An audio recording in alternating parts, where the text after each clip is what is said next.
Muy bien, buenos días. Bienvenidos a una nueva jornada del curso de fundaciones que organizamos la Dirección de Registros Administrativos y Régimen Local este año. Hoy retomamos una jornada del curso de fundaciones que tenía un cierto gafe porque habíamos tenido que suspenderla inicialmente por la enfermedad de Esteban Arza, que no pudo asistir y luego, totalmente recuperado y en perfecto estado. Retomamos la ponencia para hacerla una nueva fecha. En la nueva fecha no teníamos sala disponible. Nos hemos venido al Artium con la colaboración inestimable de la dirección del museo, que nos ha cedido la sala en el día de hoy. Pero por puro empeño no queríamos dejar este tema, que era muy interesante, el tema del patronato y la regularización del mismo y algunos problemas que nos da el patronato. Y hemos retomado el tema y por eso hemos hecho esta convocatoria un poco peculiar, saliendo del ambiente diario del Salón de Actos del Gobierno Vasco en Lakua, para venir aquí al museo. Bueno, seguimos la estrecha colaboración que tenemos con el despacho Quatre Casas desde hace ya un tiempo, profesional y personal, que tenemos con muchos de sus miembros. Y hoy nos acompaña otro de los abogados del despacho Quatre Casas, Gonzalo Pereira, de Bilbao, que es Lara Betorachi, a la que le agradezco especialmente su presencia hoy para explicarnos algunas cuestiones relativas, sobre todo, al patronato, a los problemas que se plantean en el día a día en las fundaciones, en las modificaciones del patronato, las preguntas que os podéis hacer en momentos determinados sobre cómo afrontar una reforma del patronato, qué problemas tengo concretos, la aceptación del patrono y, en concreto, algunas cuestiones sobre la regularización de patronatos en fundaciones que, por un motivo u otro, durante un periodo de tiempo más o menos largo, no han podido abordar con regularidad las modificaciones del patronato y que se enfrentan en un momento en el que se encuentran en una situación de desorden o de falta de regularización, se enfrentan a este problema y ya desde el primer momento que empezamos a trabajar con este despacho y con otros, propusimos entre todos, inventamos un nuevo sistema de regularización, que es también alguna de las cuestiones que os va a comentar la ponente de hoy. Bueno, le agradezco especialmente que venga, con todos esos trastornos de fecha y la premura de tiempo en la confirmación, etcétera. Ha sido al final complicado, pero ya estamos en ello y vamos a hablar hoy de regularización del patronato. El sistema de la ponencia de hoy es el mismo de siempre. Tendremos una ponencia de aproximadamente 1 hora. Tenéis un PowerPoint que amablemente han preparado para poder seguir mejor la ponencia. Colgaremos luego el PowerPoint en la página web, igual que ya os adelanto hemos hecho. Amaya está haciendo con todos los PowerPoint y todos los materiales que vamos obteniendo. Colgaremos en breve los vídeos cuando solventemos los pequeños problemas técnicos que hay. Es decir, la idea es proporcionaros toda la información que se va preparando por los ponentes en cada sesión para que la tengáis a vuestra disposición. ¿De acuerdo? Este PowerPoint probablemente en unos días lo podamos poner y tenerlo listo. Bueno, pues sin más, Lara, cuando quieras. Perfecto. Bueno, muchísimas gracias por vuestra presencia aquí todos para esta presentación sobre las modificaciones del patronato y su regularización. Sí. Entonces, vamos a tratar básicamente en un principio lo que son las tipologías de las modificaciones existentes en el patronato, cómo fueron los procesos de regularización en aquellas fundaciones en las que existía un bloqueo y finalmente se pudo regularizar todo, y los tratamientos en lo que son las modificaciones del patronato, cómo fueron como modificaciones estatutarias que se tuvieron que llevar a cabo en esas mismas fundaciones porque no se podía solventar el problema. Cuando hablamos de tipologías de las modificaciones del patronato, se refiere a nombramientos, ceses, renuncias, tanto como es el caso de la persona física como de la persona jurídica, que siempre, en todo caso, como seguramente sabréis, toda patrono o persona jurídica deberá estar representada por una persona física. Luego, las designaciones de cargos dentro del seno del patronato, el nombramiento del presidente, del vicepresidente, del secretario e incluso, en algunos casos, del letrado asesor, que a pesar de que muchas veces el letrado asesor no se inscribe en el registro de fundaciones, es una figura muy importante y que ayuda muchas veces a evitar bloqueos como los ocurridos en determinadas fundaciones a la hora de regularizar lo que son sus patronatos o la toma de acuerdos y demás.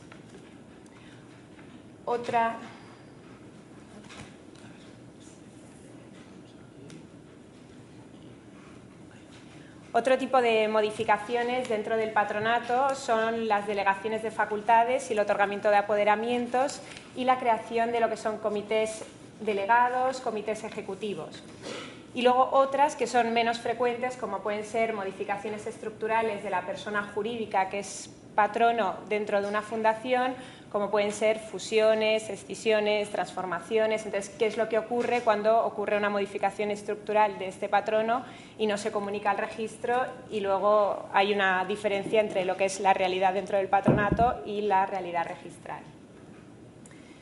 Cuando hablamos de procesos de regularización, nos queremos referir a todos estos procesos que se tuvieron que llevar a cabo, como bien ha comentado antes Iñaki, en aquellas fundaciones en las que se encontraron que había nombramientos, ceses que se habían ido haciendo y no se habían ido registrando y seguían continuando así hasta que llegan a un punto en el que, por ejemplo, quieren regularizar todo o se encuentran con una contraparte que necesitan que esto esté regularizado y no pueden hacerlo porque tienes que empezar desde el principio por el tracto sucesivo. ¿Así?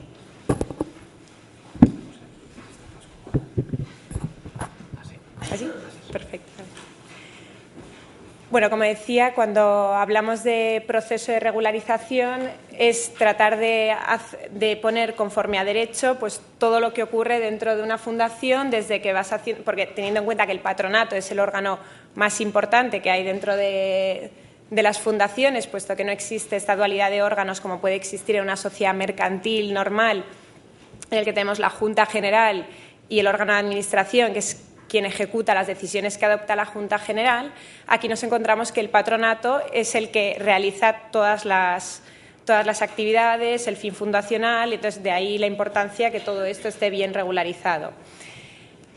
En los defectos más comunes que fuimos encontrando fueron defectos en la documentación aportada en los patronatos, bien porque, aportada por el patronato, bien el que no se adoptaba correctamente los acuerdos, como no se respetaba el quórum de constitución del patronato o las mayorías establecidas en los estatutos a la hora de adoptar los acuerdos. Y luego un papel muy importante que nos encontramos fue el papel del secretario del patronato. El secretario es aquel que certifica todas las decisiones que se adoptan dentro del patronato, ¿no? Y para que puedas certificar la inscripción de tu nombramiento como secretario es importantísima que esté inscrita porque si no, no podrás certificar absolutamente nada. Y te encuentras que el único certificado que puede certificar el propio secretario es aquel en el que se le nombra, pero tiene que ir acompañado siempre de la firma del antiguo secretario.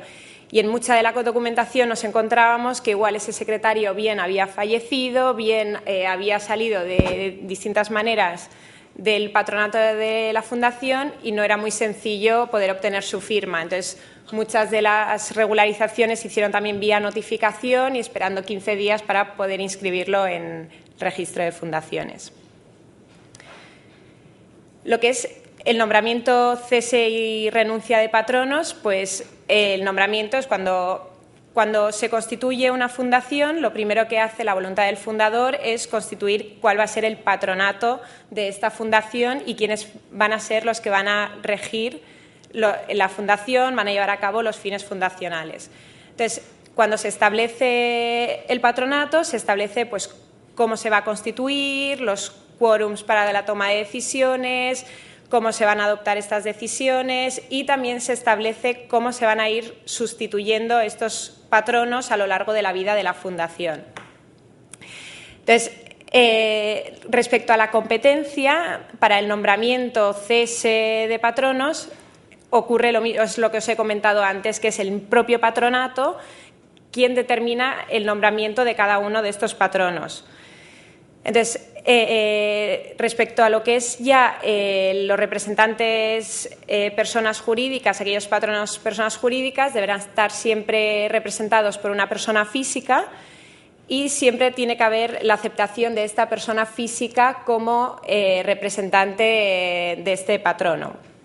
La aceptación en cuanto al nombramiento la forma en la que se acepta ya está establecida, que es o bien en escritura pública, bien en documento privado con firmas legitimadas o bien con una comparecencia del nombrado frente al registro de fundaciones.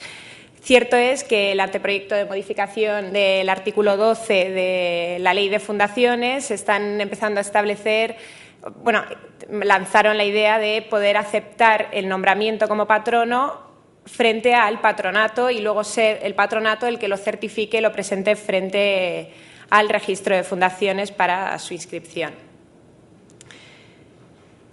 Luego había otro tema, el tema de las reelecciones, que muchas veces ocurría que determinados patronos habían sido nombrados por un periodo de tiempo y transcurrido ese periodo de tiempo no se procedían a realizar sus reelecciones. Entonces, esto sería casi un nuevo nombramiento, pero se formalizaría exactamente igual que como se formalizaría un nombramiento.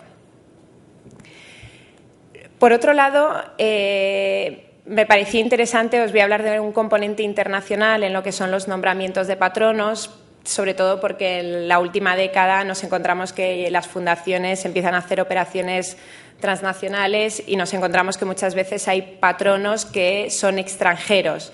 Entonces, lo que corresponde al nombramiento de patronos extranjeros, su cese o renuncia, habría una identidad de requisitos, ¿no? La diferencia radica básicamente cuando se trata de un patrono persona jurídica, ¿no?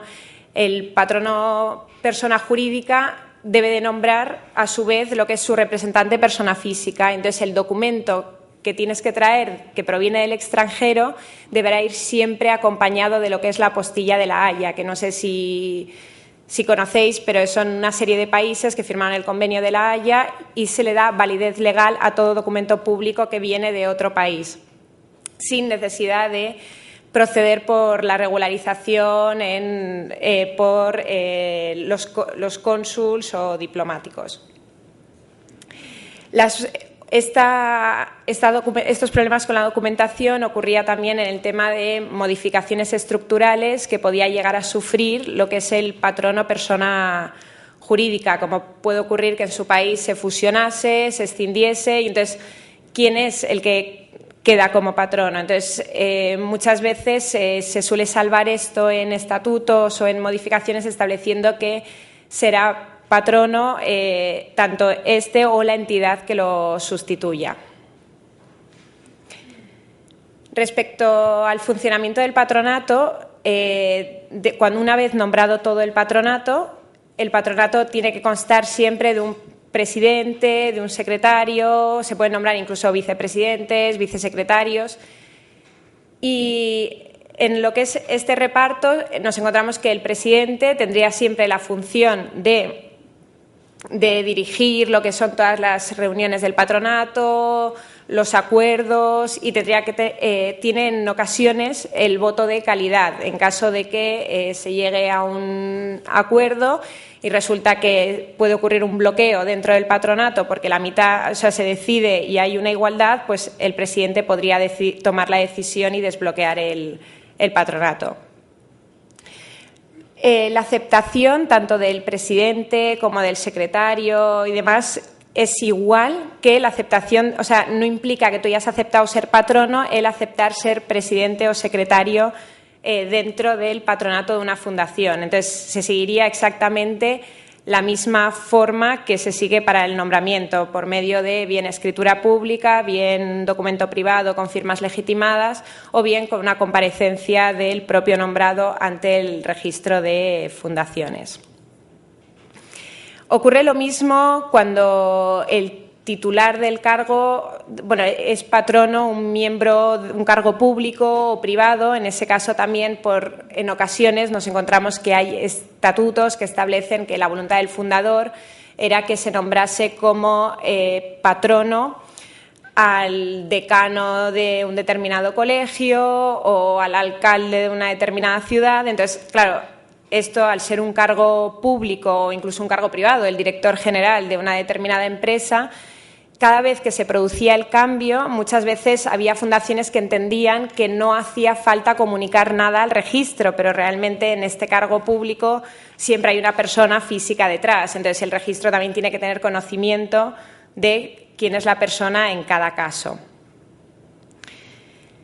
Respecto a la modificación de los estatutos de la Fundación, en lo que se respecta al patronato, siempre se trata de evitar al mínimo modificar los estatutos en temas de nombramientos, cese y renuncias, ¿no? La razón básicamente es porque el fundador o los fundadores, en el momento en que constituyen la fundación, establecen quiénes consideran quiénes deberían ser miembros del patronato, ¿no? E incluso es muy frecuente encontrar estatutos dentro de fundaciones en el que se establece que se establece 4 miembros que serán natos por el cargo, 4 miembros designados por determinadas personas. Entonces, habría que tratar al máximo, modificar lo mínimo, lo que son los estatutos de la fundación en lo que respecta al nombramiento.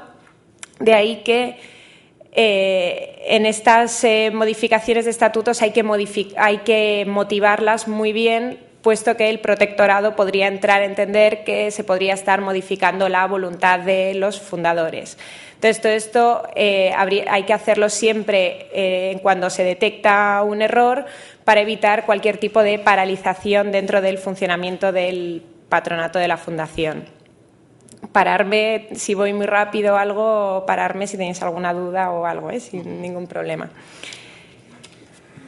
Respecto a lo que respecta a una de las modificaciones, que son los apoderamientos, que como son las creaciones de comisiones delegadas, comisiones ejecutivas o simples apoderamientos generales o especiales, teniendo en cuenta que el patronato es digamos que en principio es el único órgano que gestiona la fundación, es muy común y frecuente encontrarte este tipo de apoderamientos.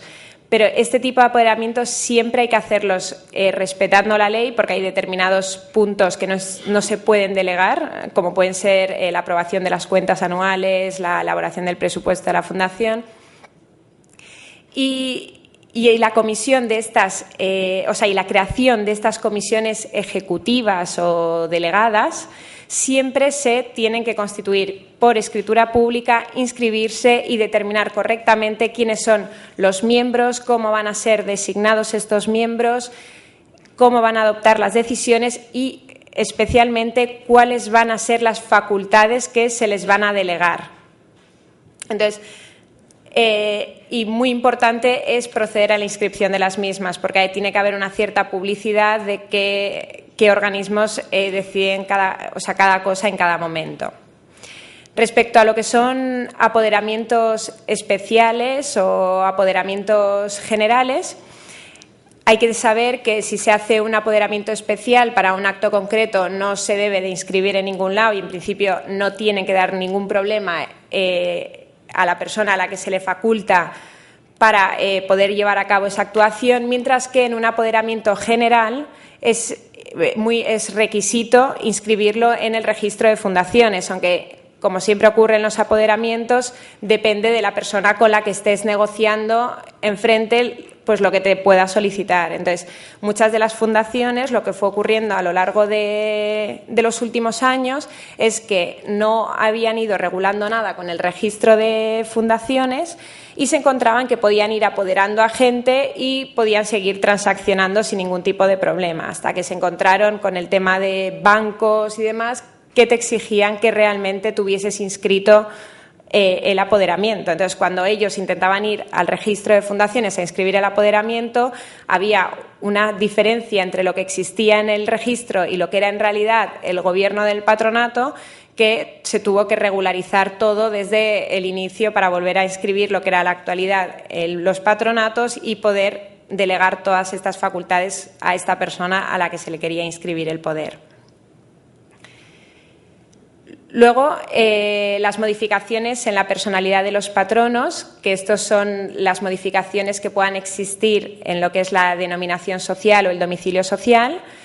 Cuando se inscribe un patrón o persona jurídica, se le dan los datos identificativos de de este patrón o persona jurídica, como pueden ser la denominación, el CIF, el domicilio social. Entonces, cualquier modificación que exista tanto en la denominación como en el domicilio también debería ser comunicada al registro de fundaciones. Y, por otro lado, ya quedan lo que son las modificaciones estructurales, como es la fusión, la escisión, la transformación y la segregación, que, como puede ocurrir cuando dos sociedades se fusionan, y puede ocurrir que una de las sociedades que se fusiona es dentro del patronato de una fundación, te encuentras que si realmente en esta fusión el cargo del patronato se mantiene o no, cuando, a menos que se apruebe expresamente, no se entendería mantenido dentro de la fusión. Y lo mismo ocurre con escisiones, transformaciones. Se debería de proceder al cese de ese patrono y volver a realizar su nombramiento. Entonces, me gustaría, o sea, se trata de un tema que realmente es muy sencillo, pero a su vez puede dar muchos problemas si no está correctamente realizado. Entonces, me gustaría dejaros claro como una serie de puntos a modo de conclusión, y es que tengáis en cuenta que lo importante es, dentro del patronato, todo el nombramiento de todos los patronos que existan dentro del patronato de la Fundación deben de estar correctamente nombrados, respetando lo que son los quórums de constitución, las mayorías para su nombramiento. Hay que mantener siempre actualizada esta situación registral con el registro de fundaciones. Siempre tiene que haber nombrado un presidente, salvo que en los estatutos se establezca otra cosa, siempre tiene que haber nombrado un presidente o un secretario. La inscripción de los mismos también debe estar correctamente realizada, y realizar todo aquello de que, en caso de duda, pues siempre realizarlo con el asesoramiento adecuado, ¿no? De ahí que muchas veces hablamos de la figura del letrado asesor o de un secretario que no sea miembro del patronato, que en ese caso no tendrían voz, no tendrían voto, y simplemente ayudarían a que no ocurriesen estos bloqueos que hubo en las fundaciones hasta hace relativamente muy poco. Y en principio esto sería todo. Muy bien.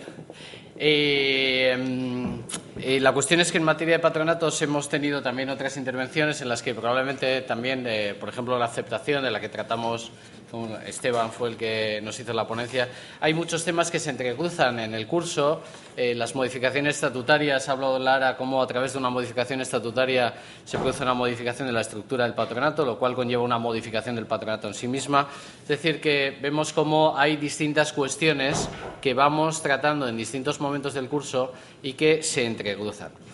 Quizás sea un buen momento para recapitular y plantear dudas que no necesariamente os hayan surgido en este momento, sino que os vayan surgiendo a través de la puesta en común, de la interiorización o de la reflexión sobre otras cuestiones que se han tratado en otros momentos y que podamos solventar ahora, que tenga que ver con el patronato, la estructura del patronato, la aceptación, los problemas planteados por la persona física representante de la jurídica, las modificaciones, muchos problemas que ha hecho Lara, una referencia somera por encima, pero que quizás sería interesante ver en concreto las dudas que os hayan podido surgir en algún momento sobre esta cuestión. Sí, creo que este tiene problemas de patronatos en muchos estados. Es la Fundación Tandem, que viene de Alemania y tiene patronos por todo el mundo. Sí, sí, cuando quieras. Sí, el aspecto de la internacionalización me pareció muy interesante, y allí mencionaste dos formas de legitimación. La una sería la tradicional, digamos, que el extranjero vaya en su ciudad al notario y luego aporte la apostilla de que ese notario ante el juzgado de allí exista. Y luego anunciaste que en el futuro podría haber una declaración ante el patronato. ¿Podrías ampliar eso un poco más, esa segunda vía? Porque me parece que ahora bastantes desplazamientos. Gracias. Esta segunda vía, que es la del anteproyecto de la modificación del artículo 12 de la Ley de Fundaciones actual, Bueno, la Ley de Fundaciones actual establece que las 3 formas de poder aceptar el nombramiento son, bien, por un documento privado con firmas legitimadas, que en el caso de tener patronos extranjeros simplemente sería un documento sencillo en el que se dice que yo, como patrono, acepto el nombramiento y declaro no tener ningún tipo de incompatibilidad o prohibición para el ejercicio de patrono dentro de la fundación. Ahí se podría legitimar las firmas y se legitaría ante un notario extranjero y se apostillaría para traerlo aquí a España, y en caso de que estuviese en un idioma que no fuese español, o se haría una traducción jurada. El anteproyecto lo que viene a hacer es decir, bueno, se le nombra patrono en la reunión del patronato y aceptar dicho nombramiento ante el patronato. Entonces sería el patronato, que normalmente el secretario y el presidente, el secretario en especial sería de nacionalidad española porque facilitaría mucho las cosas, o sería un residente aquí en España, certificaría esta aceptación con el visto bueno del presidente y ello se llevaría a inscribir al registro de fundaciones. Entonces, cierto es que sería un procedimiento que ahorraría muchísimo tiempo, teniendo en cuenta lo que se tarda en obtener una apostilla en otro país, en legalizar un documento que muchas veces simplemente es una aceptación, pero sí que es cierto que me he encontrado con notarios que plantean problemas a la hora de legalizar la firma, a la hora de apostillar, de llevar a la apostilla y demás. Entonces sería un método bastante que haría que fuésemos todos bastante más ejecutivos a la hora de realizar aceptaciones. Hay que tener en cuenta que toda la reforma que hemos planteado, que surge del servicio y que es las modificaciones que van a entrar en la reforma de la Ley de Fundaciones a través de la Ley Ómnibus, que ahora está en el Parlamento Vasco, surgen de un debate interno del servicio intentando solucionar problemas a los que os enfrentáis las fundaciones. Entre ellos, uno es la regularización que tuvimos que hacer en su momento. El problema esencial, uno de los problemas esenciales en la aceptación es el tener que ir al notario, con las dificultades de patronos que se encuentran en lugares distintos, incluso en países distintos. Para eso aprovechamos la reunión del patronato, para que en la reunión del patronato ese nuevo patrono, estando presente, acepte el cargo, ante el patronato lo certifique el secretario y ya está. Lo que decía Lara posteriormente es luego la legitimación de la firma del secretario, y por eso decía probablemente que es conveniente que el secretario sea español para que luego sea mucho más fácil el proceso posterior. Pero simplemente por eso, no porque sea. Pero siempre, nuestra lógica ha sido siempre facilitar, siempre tender a que el proceso sea más sencillo. Aunque es importante tener en cuenta en el caso de un patrono persona jurídica, porque aquí ya entraría el problema de la persona representante, porque se sigue un procedimiento interno dentro de la persona jurídica que es nombrada patrono, puesto que la persona física representante de esta persona jurídica no es designada por el patronato, sino que es designada por la propia sociedad que ha sido nombrada patrono dentro de la fundación. De ahí que entraría casos de aceptación del cargo a priori con efectos a posteriori, posterior ratificación, que sería que, sabiendo a priori que vas a ser nombrado patrono dentro de una fundación, lo que haces es nombrar a tu representante con anterioridad para que sea este mismo representante que pueda aceptar ante el patronato. Y esto es algo que sería aceptado bajo que podría llegar. Bueno, tengo algunos miembros del servicio revolviéndose en la silla en estos momentos. Lo que sí aceptaríamos, y podéis puntualizar lo que queráis porque para eso estamos, lo que sí aceptaríamos es un supuesto en el cual una persona jurídica que sabe que va a ser nombrada patrona nombra a la persona física y acepta el cargo para el supuesto en el que sea nombrado. Exacto, eso es. Eso me refería. Para un supuesto futuro, porque si no habría un problema de fechas. O sea, me refería. Sí, ¿no? Si queréis comentar algo, es el momento. Bien, efectivamente eso nos puede plantear problemas. Bien, hay una cuestión que sí que quería comentar y no sé si, yo creo que es el momento para ello. Hay algunos problemas que nosotros nos planteamos, pero que no sé si desde el punto de vista interno de la Fundación os los planteáis a la hora de valorar la elaboración de unos nuevos estatutos o de reformar los estatutos o de tener unas normas de funcionamiento, ¿no? Por ejemplo, hay supuestos en los cuales los estatutos dicen que el patrono será designado por un tercero. Es decir, el patrono será designado por una persona jurídica pública, una persona privada, etcétera. Es decir, remite a un tercero la capacidad de designar un patrono.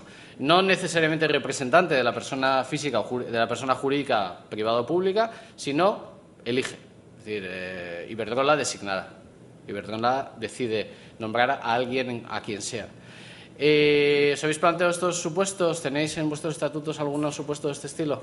En el que remitís a un tercero la capacidad de nombrar. ¿No? Tenemos suerte entonces. ¿Sí? Sí, es que tu caso es exactamente... Un segundo, que viene el micrófono porque vamos a grabar. Sí. Sí, únicamente comentar que en nuestro caso es la consejera de Agricultura quien designa 8 de los 13 patronos. No, 8 más, 10 de los 13 patronos. Eso es. Sí. Sí, designa y además se le da unas normas de entre quién tiene que designar, de entre un grupo de personas concreto. Cuando pasa eso, ¿quién es el patrono de la fundación? El patrono es el que ha designado a la consejera, lógicamente. Está establecido estatutariamente. La consejera elige a quién, pero ¿quién es el patrono de la fundación? ¿El patrono? El que estatutariamente está establecido que sea. No, porque lo único que dicen tus estatutos es que la consejera elige, designa a quién, pero ¿realmente la consejera es el patrono de la fundación? No, la consejera... No, la Son consejera no es las patrona. personas que elige. Claro, la consejera es ese tercero que entiendo estatutariamente el fundador quiso que fuera así. El fundador quiso y diseñó unos estatutos según los cuales el patronato se debiera componer y designar sus integrantes de esta manera. Entonces, yo entiendo que es el caso de un tercero, entre comillas, que decide... ¿Tenéis alguno más, alguna situación parecida? Sí. Es otra cosa, bien. Sí. Sí, yo quería preguntar, en el caso de las sociedades mercantiles, pues conlleva un cambio de domicilio social, pues una publicación, una escrituración, una serie de trámites. En el caso de las fundaciones, ¿simplemente el comunicado al protectorado? Cuando cambia la persona jurídica patrono o la fundación se refiere. La propia fundación. Cuando la propia fundación no se tiene que hacer en escritura pública y llevarse a inscribir al registro y luego seguir los procedimientos que pueda tener en los estatutos a la hora de adoptar ese acuerdo. Pero se habría que hacerlo en escritura pública y llevarla al registro para su inscripción. En principio no, se vería la publicación una vez se inscribe en el registro suelen hacer publicaciones en los boletines, pero no hay una publicación en periódicos como ocurre.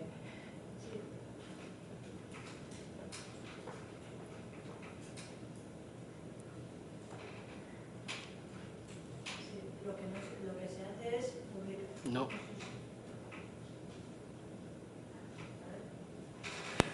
¿Ahora? Ahora. Lo que se hace es publicar que se han modificado los estatutos y se dice que se ha modificado el artículo 3 sobre domicilio fundacional. Lo que no se publica es la nueva dirección. Eso sí, eso queda reflejado en la hoja registral. Entonces cualquiera, pues que es un dato público, digamos, cualquiera puede conocer eso. Es un dato que no necesitas demostrar interés legítimo para poder conseguirlo, vamos.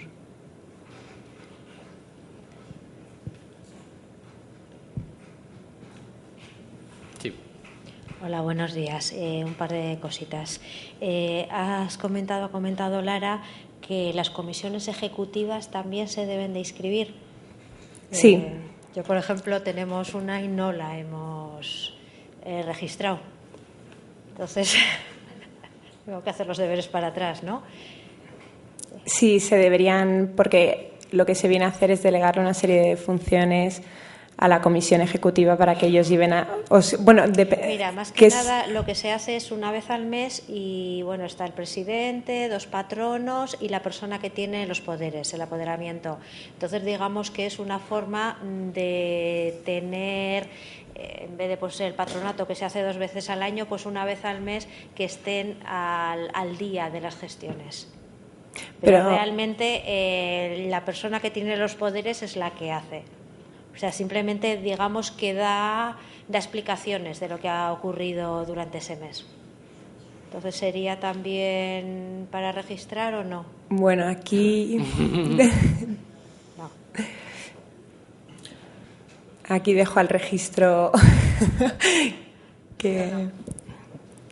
No, simplemente parece que es una reunión operativa informal dentro del seno de cómo funciona la fundación en concreto, ¿no? Porque si luego realmente el que ejecuta, que es al que se le puede pedir responsabilidades, es el apoderado, no hay una transmisión de facultades. Lo otro es a efectos de información, conocimiento, ¿no? De debate, en su caso, parece que están hechos los deberes. La persona apoderada está inscrita, ¿no? Y otra cosita, en cuanto a los patronos natos, yo, por ejemplo, mi fundación tiene 3 que va con el ayuntamiento.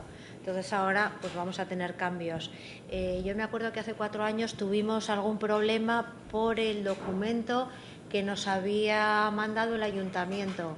¿Cómo debe de ser eso el documento? O sea, ¿qué me tienen que expresar en el documento? ¿Qué es la persona, el cargo, los cambios? ¿Responda? El documento, o sea, si tienes un cargo nato, que es por el hecho de que, imagínate, el alcalde del ayuntamiento, el documento que se tiene que acreditar ante el registro de fundaciones es el nombramiento de esta persona como alcalde del ayuntamiento, pero a su vez también la aceptación como patrono dentro de la fundación, porque el hecho de que te nombren alcalde no implica que, aunque el alcalde sea un cargo nato dentro del patronato de la fundación, tú hayas aceptado ser patrono de la fundación. Entonces, hace falta acreditar también su aceptación. Y esa aceptación se puede hacer bien por documento privado con firmas legitimadas, bien en escritura pública o bien simplemente compareciendo ante el registro de fundaciones.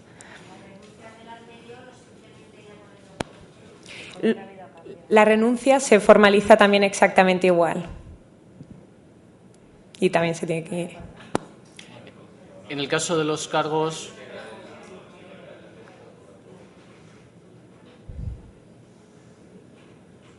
En el caso de los cargos públicos, la finalización del mandato, yo creo que en este caso evita la renuncia necesariamente expresa, porque simplemente ha finalizado en el cargo y ya está. Con lo cual nos quitamos la renuncia y nos quedamos con la aceptación del nuevo nombrado en el caso de los cargos. Soy partidaria de tener renuncia.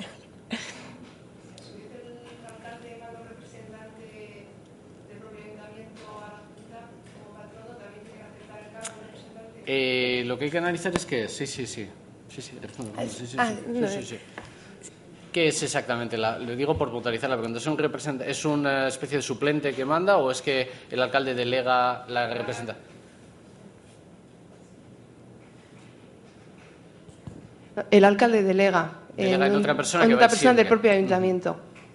Sí, sin duda, sí, tiene que aceptar esta delegación hecha a su favor y se tiene que comunicar también al registro. En el registro se registraría el alcalde y la delegación al patrono que delega, los dos. Tienen que inscribirse.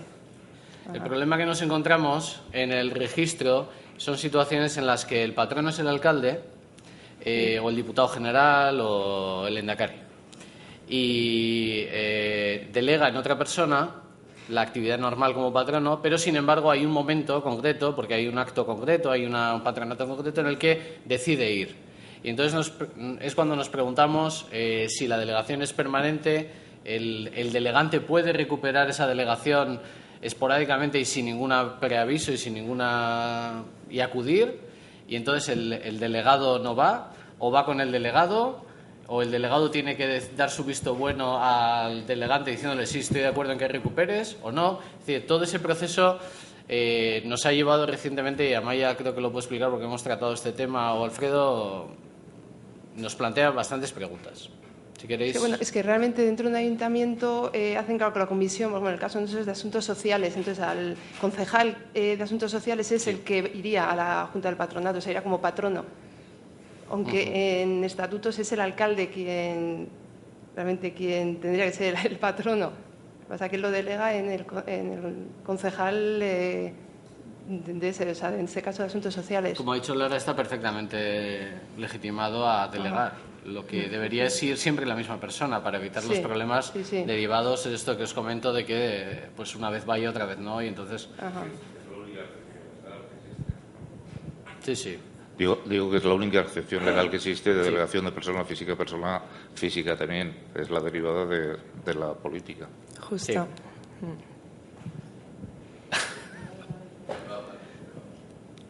Sí, cargo privado. ¿Alguna cosa más añadido al tema este cuando se trata de...? Bien, en algunos supuestos todavía se puede complicar más cuando el alcalde delega su condición de presidente en determinado patrono y a su vez la condición de patrono simplemente, o sea, disocia la condición de patrono de su condición de presidencia. Entonces, alguna vez se nos ha planteado también la posibilidad de delegar su condición de patrono y, por lo tanto, la adopción de acuerdos, el voto, etcétera, en alguien concreto y la presidencia en otro. Esto se suele producir cuando hay problemas de representatividad y tal, ¿no? De protocolo, representatividad, cosas de este tipo, que el tema de los cargos públicos y privados pues se puede complejizar especialmente. Sí, luego también aquí pues que confluyen como dos intereses, ¿no? Por una parte, el interés que tienen las fundaciones por el que, yo qué sé, pues que sea patrono el Lehendakari o el presidente Iberdrola o lo que sea, que cuando es una reunión que ellos consideran importante o consideran que tienen que ir, pues van. Pero para todas las otras reuniones no, ¿no? Entonces eso, el tema de si recupera o no su condición de patrono, tal, eso es un poco la... Sí, o cuando, por ejemplo, son cargos privados, ¿no? Por ejemplo, el presidente del Consejo de Administración de una empresa, que está, a su vez, en el patronato, ¿no? Que es presidente del patronato, y luego en el patronato hay una figura del vicepresidente, ¿no? Entonces, en el órgano de gobierno del Consejo de Administración de la empresa que sea, tiene un vicepresidente también. Entonces, claro, a la hora de trasladarse al patronato, o sea, las normas del patronato dicen él será el presidente y luego, si no, en caso de ausencia del presidente, el vicepresidente. Entonces, claro, es que es complicado. Sí, es un tema complicado. A la hora de... Pues, ¿qué se entiende? Que en el Consejo de Administración, si hay nombrado un vicepresidente, también será en el patronato antes que el vicepresidente, o si no es el que ha nombrado vicepresidente en el patronato el que ejerce de vicepresidente. No hay muchos casos prácticos que al final... Aunque parezca un trabalenguas, es un problema real. Si me habéis entendido. No sé si es de difícil comprensión, pero viene a ser la traslación de un consejo de administración que se traslada mutatis mutandis a un patronato. El Consejo de Administración tiene su presidente y su vicepresidente, pero en el patronato no es el mismo presidente y vicepresidente. En la mercantil, el vicepresidente sustituye al presidente porque se está enfermo o no actúa. ¿Quién es el presidente en el patronato? ¿Ese vicepresidente también es presidente aquí o el patronato tiene su propio vicepresidente que debe ejercer en defecto del presidente? ¿Qué normas se aplican en una colisión entre lo mercantil y las reglas internas de la fundación? Eso es un problema real que tenemos ahora y que, aunque parezca una cosa menor, es un problema grave porque precisamente compromete la voluntad que pueda tener la fundación en adelante la existencia de uno u otro presidente. Traslada, define el voto y define totalmente la representación. Y es un problema real. Bueno, quizá añadir una cosita, volviendo un poco al tema de la delegación, lo que sí tendría que hacer la delegación es formalizar la delegación, inscribirla, ver un acto concreto. Y otra cosa es, como pasa en mercantil, la representación para un caso concreto, para una reunión concreta del patronato. Aquí la representación sí puede delegarla entre comillas, en alguien que es patrono necesariamente, ¿no? Que es otro caso un poco distinto para los casos de conformación válida del patronato, delegación de voto para el caso concreto, con la condición concreta, etcétera, ¿no? Es decir, que a veces igual podemos hablar de delegación con carácter muy general y todo es delegar, pero luego específicamente hay delegaciones, hay representaciones que habría que diferenciarlos en cada caso. Quiero decir que la representación para actos puntuales puede dar también juego para la conformación y adopción válida de acuerdos en los patronatos, ¿no? Que puede ser especialmente importante en los casos de pues, patronos extranjeros o que no esté presente por alguna causa, que coincida con otra pues, obligación de su entidad representada, en fin. Quizás sí, la cuestión igual lo que está detrás psicológicamente de estas situaciones es una situación en la cual el patrono piensa que hay titular y suplente, ¿no? Como en el equipo de fútbol. Entonces el titular es la persona, el cargo de mayor nivel, y luego tiene un suplente para las ocasiones en las que él no puede ir, que al final el suplente acaba jugando siempre, ¿no? Entonces lo que no sé si como profesional os viene gente al despacho pidiendo eso, ¿no? Pidiendo titular y suplente, ¿no? Yo quiero ir, yo quiero estar, pero luego el que va a ir es salvo que quieres yo, ¿no? Y eso si os planteáis cómo ponerlo por escrito, ¿no? No sé si eso es algo que se pida o... No, la verdad es que no nos hemos encontrado mucho algo de este estilo. Nos hemos encontrado más otro tipo de preocupaciones, como pueden ser, por ejemplo, en el caso de presidentes y vicepresidentes, y el presidente tiene un voto de calidad y se encuentran con la situación de que en los estatutos se dice el vicepresidente hará las veces de presidente cuando no esté el presidente, pero a su vez cabe la delegación por parte del presidente de su voto en otro patrono. Entonces se encuentran con la preocupación de decir quién tiene aquí el voto de calidad, es decir, al que el presidente ha delegado su voto o el vicepresidente. Entonces aquí es algo que entraría el registro a decirlo, y a pesar de todo sigue habiendo discusiones entonces, nuestra recomendación en estos casos es establecerlo por estatutos y decir en el momento en que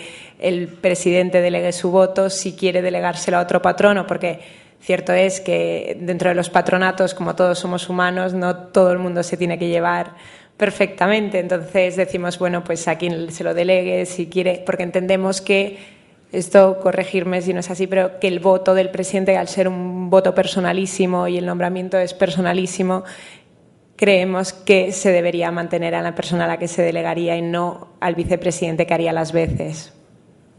Pero si no se estableciese eso, entenderíais vosotros. Parece la interpretación más...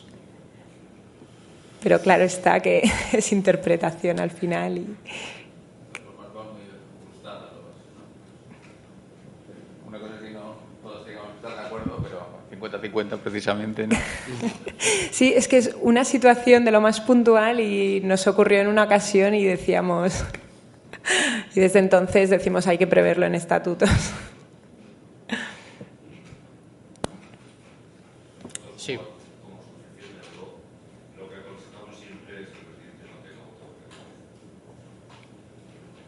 Lleva. Sí, Juanjo. Sí, comentaba que nosotros aconsejamos que el presidente nunca tenga voto de calidad. Creemos que de una forma u otra es mucho mejor optar por patronatos impares en la medida de lo posible, aunque luego ya sabemos que el día a día luego es el quórum de asistencia, ¿no? Pero para que haya un equilibrio, desde luego es nuestro consejo. Sí que es cierto que los que tienen voto de calidad se presentan ese tipo de conflictos, y por lo que tú planteabas, a mí desde mi punto de vista la consideración que puedan tener de su estatus y capacidad en la entidad jurídica patrono no es trasladable a la fundación, es decir, serán los estatutos de la fundación las que determinen en su caso la representatividad, si ejerce o no la presidencia o vicepresidencia, o si tiene el voto de calidad o no lo tiene, ¿no? Pero, y luego la otra cuestión que estabais planteando, que tú has dicho que no se los da, y en cambio Iñaki y todos saben que a nosotros tenemos muchísimas peticiones, es la designación de 2 o 3 personas físicas a representación de una jurídica para no tener problemas. Y eso es una de las cosas que intentamos a ver si se solventa con la modificación legal, porque muchas veces las entidades, digamos, societarias suelen tener ese tipo de problemas. Entonces, que no pueden delegar exclusivamente a una persona que sea la inscrita, sino tener por lo menos la posibilidad de que sean dos las que de una forma u otra puedan ejercer el cargo de patrono. En sociedades mercantiles, por ejemplo, la facultad del 148 te permiten que únicamente tengas un representante persona física. Cierto es que para una sociedad... Sí, eso sí, de que no les...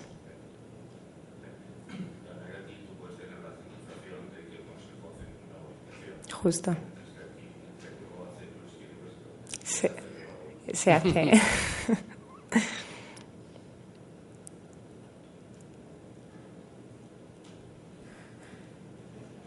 Sí, un segundo que está ahí. Mencionaste las consecuencias de la no inscripción y como hay algunos procesos de regularización, quería saber en qué situación legal están los patronos durante una regularización, o sea, cuando no están vigentemente inscritos, ¿están en funciones o están provisionales o están ilegales o están en falta administrativa o qué les debo decir sobre su situación? Gracias. Bueno, una persona cuando se le nombra patrono, o sea, tu nombramiento, digamos, como patrono es desde que aceptas este nombramiento. Entonces, a pesar de que estés en un proceso de regularización con el registro, no implica que no tengas responsabilidades por tus actuaciones como patrono dentro del patronato de la fundación. Sanciones administrativas yo no he visto nunca por el hecho de que no esté regularizado, pero realmente el hecho de no estar el hecho de no tener algo regularizado da lugar a una inseguridad jurídica en lo que es en las operaciones del día a día, porque si imagínese otra fundación o incluso un colaborador externo que quiere entrar a formar parte de alguna manera dentro de la fundación y se encuentran que dice el patronato de la fundación está compuesto por X personas, esas personas son esta y esta. Es muy fácil verificarlo con el registro, decir, bueno, realmente quiero ver si realmente son estos los patronos de esta fundación, porque muchas veces dentro del patronato de fundaciones nos encontramos gente con unos cargos honoríficos que le dan cierto... O sea, que siendo una persona externa quiere entrar dentro de la fundación y resulta que luego no es cierto, no se corresponde con la realidad. O sea, no es tanto que haya una sanción administrativa, sino que incluso la sanción podría ser vosotros frente a terceros, que igual un tercero podría llegar a desconfiar. Entonces, realmente nosotros lo que siempre aconsejamos para todo es estar siempre en regularización con el registro. El registro, al fin y al cabo, es lo que da publicidad y hace que sea transparente una fundación. Sí, en el nombramiento del patrono de un patrono concreto hay tres momentos: el nombramiento como tal, la aceptación y la inscripción. Hasta que no se completa todo el proceso, no hay una seguridad jurídica completa, como decía Lara, de que todos los acuerdos que adopte ese patronato sean válidos y sean inscribibles.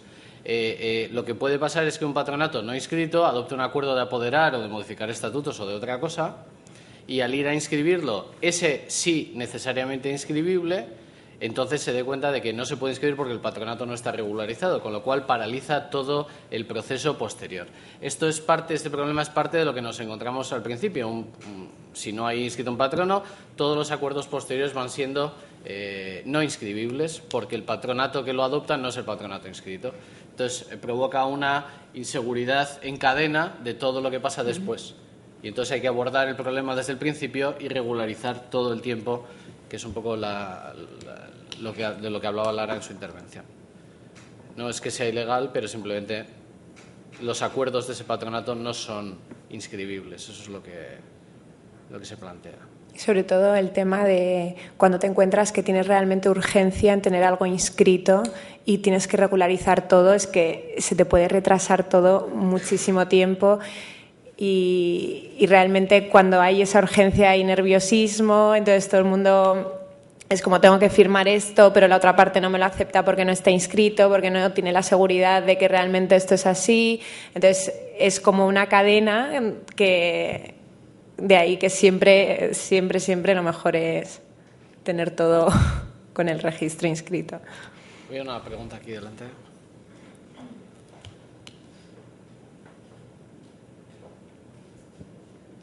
Hola, buenas. A ver, estáis hablando del nombramiento, pero cuando hay ceses has comentado que también hay que inscribir.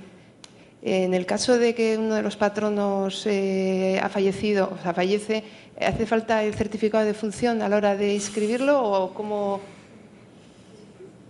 Sí, ¿no? Ajá. Que ha fallecido. O sea, no es la causa del cese, entonces ahí vale. En realidad sí se interpreta que es un cese, que es así. Hay un motivo de cese que es fallecimiento y el fallecimiento hay que acreditarlo. Es decir, es... De acuerdo, gracias.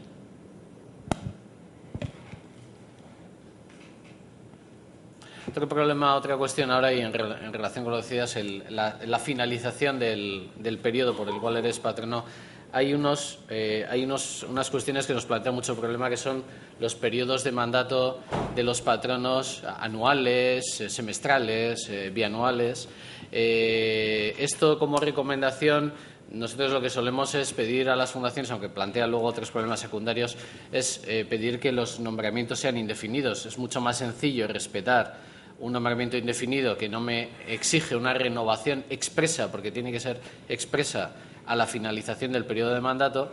Si es indefinido no tengo que hacerlo.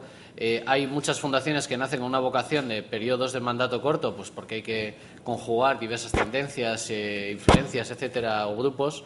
Entonces digo, bueno, pues esto es por 1 año, esto es por 2 años, incluso periodos de mandato distintos, 6 meses estos, los otros 1 año, los otros 2, lo cual al final lo que provoca la experiencia lo que nos dice es que no se cumple. Nadie cumple bien el periodo de mandato y entendemos y os encontraréis con que hay patronos cuyo periodo de mandato ha expirado pero que siguen siendo patronos y no han sido renovados.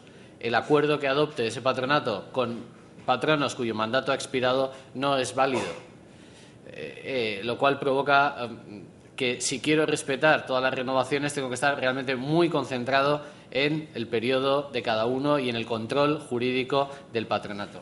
Nuevamente, Lara decía al final, y es una cosa que nosotros hemos repetido mucho estos últimos año y medio que estamos en ello, es conveniente que haya detrás, o como secretario, o como asesor jurídico, una persona que conozca, que sepa jurídicamente cómo interpretar todo esto, ¿no? Los estatutos, etcétera, para poder controlar todo este proceso, porque si no es un proceso realmente confuso y que da problemas.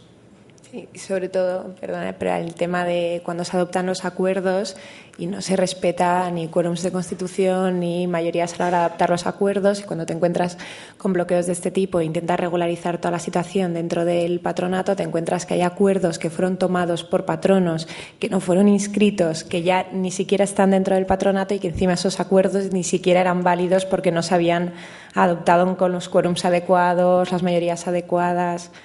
Y eso también influye bastante. Y otra cosa también que en el despacho solemos recomendar no hacer dentro de los patronatos de la Fundación son cargos rotativos en los que son temas de presidentes y vicepresidentes. Es decir, el presidente durante 2 años será no sé quién, luego será rotativo por el tercer patrono nombrado con fecha, porque al final luego nunca se cumple y se llega a un punto en que ni se han ido respetando, nos encontramos que no sabemos quién es el presidente y luego incluso entre ellos acaban discutiendo de este año me toca a mí, al otro le toca al otro, y recomendamos siempre ser muy claros a la hora de decidir la estructura del órgano de administración del patronato, o sea, de la fundación. O sea, realmente porque en la fundación no ocurre como en sociedad, o sea, hay una limitación que no existe en una sociedad mercantil normal, porque por un lado, nosotros en una sociedad mercantil normal tienes la junta y el órgano de administración, y en una fundación nunca nos vamos a encontrar esta dualidad.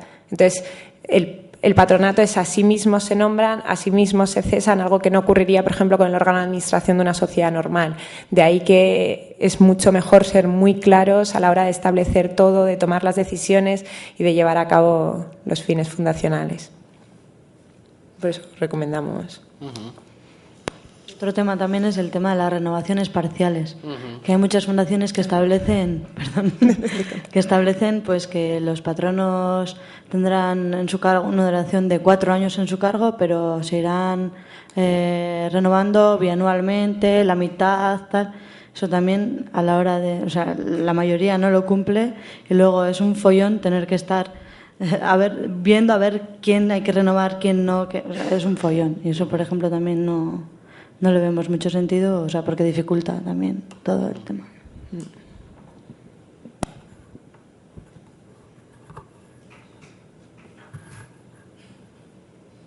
Sí, ¿alguna duda, pregunta, cuestión, planteamiento, inquietud que podéis tener sobre esta cuestión de la organización del patronato, su renovación, su nombramiento, la aceptación, etcétera? Creo que hemos abarcado un poco todo. Sí. Más que una duda, que tengo varias, muchas. El tema de alguna recomendación, por lo que tenemos de experiencia con esto de las renovaciones parciales, que lo que facilita es la continuidad de la gestión. Es por lo que está previsto teóricamente, pero otras veces, pues en la práctica, a veces eso es muy difícil de cumplirlo, ¿no? Sobre todo en fundaciones que tienen muchos patronos, de los públicos, de los privados, etcétera. Quizá sería recomendable que cada cierto tiempo, cada poco tiempo, aprovechando las reuniones, por lo menos tiene que haber 2, como sabéis, del patronato anualmente, pues revisar un poco si se acomoda realmente el órgano de gestión a lo que realmente puede, de hecho, la fundación cumplir. Porque muchas veces los estatutos se quedan en una primera previsión de un fundador de hace muchos años que luego a duras penas, a trancas y barrancas, se va cumpliendo en cuanto al renovamiento. No cuesta nada en el orden del día de las reuniones habituales meter, por ejemplo, en otro punto o tal, decir, oye, realmente en cuanto al patronato podemos cumplir, podemos adaptarlo en cada momento histórico a lo que estamos haciendo, a lo que podemos hacer, a la realidad actual de la fundación, a su gestión. Intentar también el tema de las comisiones delegadas, muchas veces más o menos formales o informales, que son los que realmente van a gestionar cuando hay muchos cargos de carácter pues, público, privado, etcétera, pero bueno, de alto rango que muchas veces no pueden ir. En fin, un poco, quiero decir, en el sentido de decir, cada año o cada cierto tiempo intentar meter en el orden del día pues la revisión o por lo menos alguien que revise cómo está su estructura orgánica y en su caso pues proponer una adaptación. No cuesta nada meterlo en las reuniones habituales, insisto, por lo menos tenía que haber 2 al año del patronato. Se evitarían bastantes problemas, primero a las propias fundaciones y en segundo lugar, como decía Maya, también al registro de la continuidad de quién es patrono realmente, ¿no?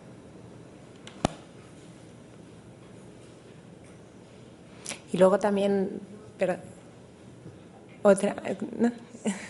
luego otra recomendación que también hacemos mucho es que el secretario, la persona que hace las veces de secretario, realmente lleve al día lo que son los libros de actas, los legalice con el registro, porque después de muchos años no llevando eso en orden es reconstruir toda la vida de la fundación, todos los acuerdos, recopilar todas las firmas, porque de todos los patronos en cada una de las reuniones es muy complicado y realmente recomendamos que incluso aunque estén las actas de las reuniones hechas mal, se pueden legalizar con el registro, con hojas móviles, con efectos retroactivos. Siempre, yo recomiendo realmente llevar un orden, que el secretario lo lleve todo en orden dentro de...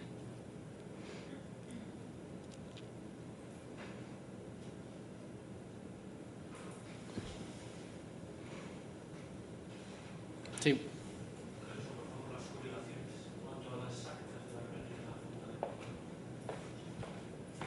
¿Cuáles son las obligaciones? Sí, en cuanto a la gestión de las actas de las reuniones de la Junta de Patronato. Pues, dentro de la Fundación siempre tiene que haber el libro de actas en el que se van a recoger todos los acuerdos que se adopten en cada una de las reuniones. Entonces, este libro debe ser legalizado con el registro de fundaciones y puede ser bien de hojas móviles o bien de de hojas fijas y debe estar siempre, se debe establecer pues cuáles son el quórum de patronos que están, cómo se adoptan cada una de las decisiones y escribir ahí todas las decisiones, de manera que incluso en algún momento cuando se dice un certificado de alguna determinada decisión, porque se tiene que formalizar con el registro, resulta muchísimo más sencillo y encima sería cierto en el sentido de que el secretario dice, de acuerdo con lo que consta en el libro de actas de la Fundación, en fecha tal se adoptó esta determinada decisión. E incluso es interés de los patronos el que, si algún patrón es disidente con alguna decisión, que al menos quede constancia dentro de los libros de actas. Y sobre todo eso, en toda acta tiene que aparecer fecha, lugar de la reunión, patronos que asisten y cómo se adoptan cada una de las decisiones y el contenido de cada una de las decisiones. Y luego debe ser firmada por todos los patronos presentes y por el presidente con el visto bueno, por el secretario y con el visto bueno del presidente.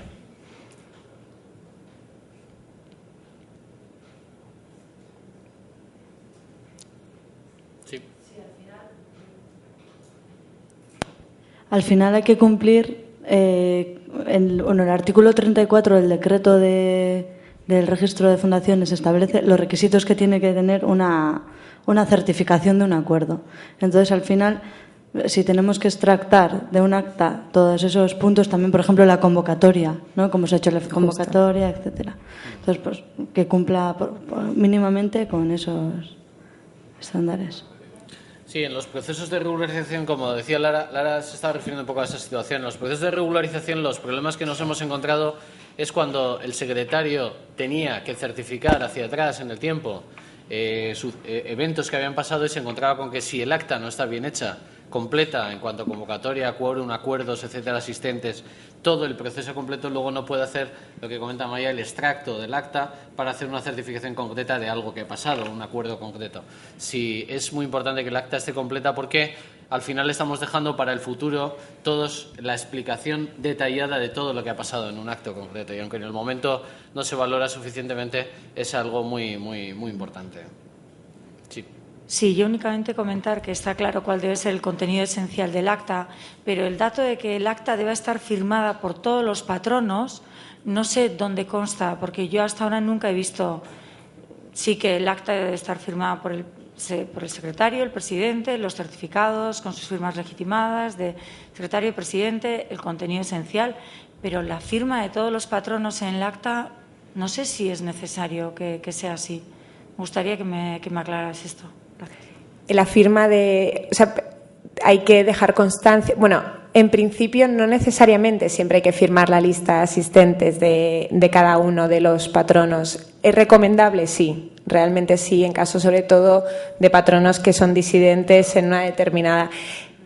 Realmente el secretario tiene la obligación, es una obligación legal del secretario decir, presentes estaban estos y estos, pero sí que considero recomendable firmar el acta. La hoja de asistencia, justo.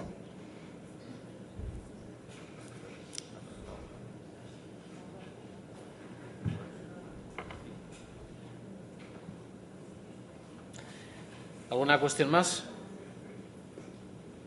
¿Nada más?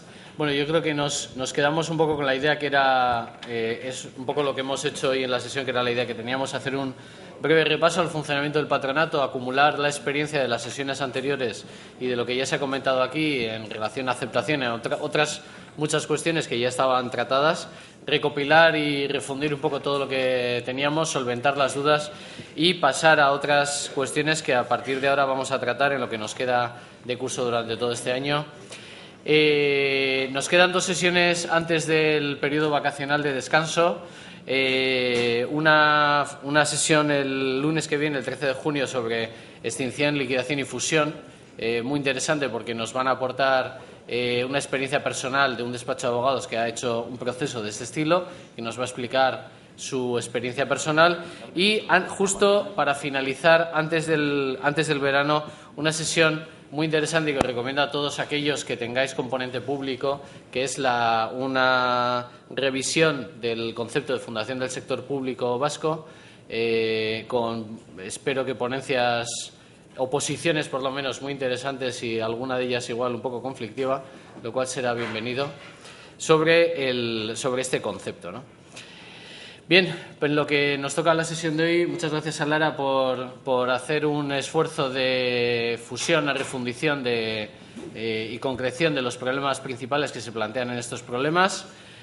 Yo creo que sobre patronato ya no hablaremos más este año, a salvo de que alguno tenga dudas concretas y que, como siempre, como protectorado, en funciones consultivas os las podemos solventar.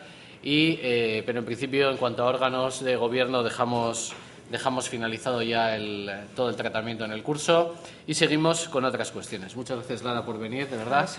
Y seguimos el lunes que viene, es la siguiente sesión, ya con normalidad en el Salón de Actos de la COE.